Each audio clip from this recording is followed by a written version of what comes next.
Le grand défi des clubs et associations sportifs est l'intégration des personnes en situation de handicap.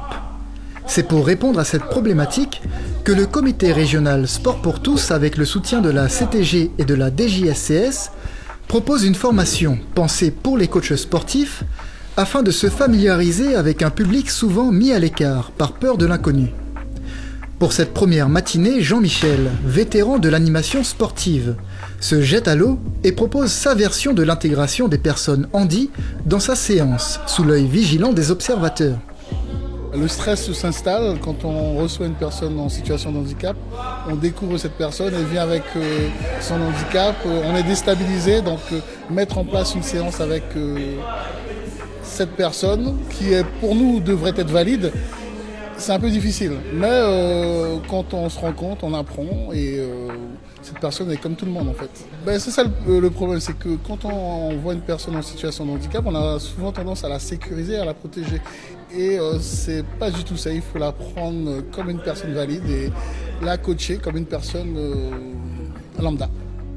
L'invité de marque est Olivier James, spécialiste du handi fitness.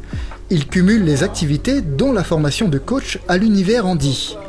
Arrivé de Nice, Olivier partage ses connaissances et expériences en matière d'intégration. Sa volonté est avant tout d'ouvrir les esprits. Mon rôle aujourd'hui de formateur, c'est d'ouvrir l'esprit et de démystifier le handicap, comme quoi même si on est différent, on peut participer avec les autres à des activités de renforcement musculaire, avec des valides, avec des seniors, avec des enfants, etc., quel que soit le handicap qu'on a. Et là, aujourd'hui, on est sur vraiment la réflexion de dire qu'est-ce que je peux faire pour mélanger les gens. Et le premier conseil que je donne, c'est vraiment d'avoir confiance en soi, que ce soit la personne handi ou le coach, de dire je peux le faire. Je peux d'un côté aller vers une activité où il y a tout le monde, et d'un autre côté, le coach il peut dire je peux moi aussi accueillir quelqu'un de différent. Donc la confiance, elle est dans les deux sens. Et il ne faut pas s'interdire ni d'aller vers une nouvelle activité, ni d'accepter une nouvelle personne. Ne pas séparer les personnes handi des autres est l'objectif. Pour ce faire, la méthodologie doit s'adapter et l'utilisation d'outils spécialisés peut se faire, comme cette planche créée par Olivier James. Un traumatisme à la naissance ou un accident. Ça, voilà les types de personnes qu'on ne touche pas encore, les associations sportives.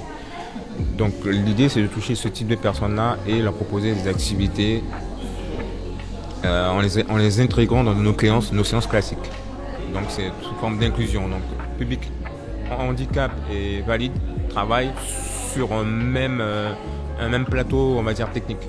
S'il existe des moyens techniques pour aider les personnes en situation de handicap à exercer une activité physique, c'est surtout les mentalités qui doivent changer en réfléchissant à des solutions pour inclure ces personnes dans les séances de sport plutôt que de les exclure par automatisme.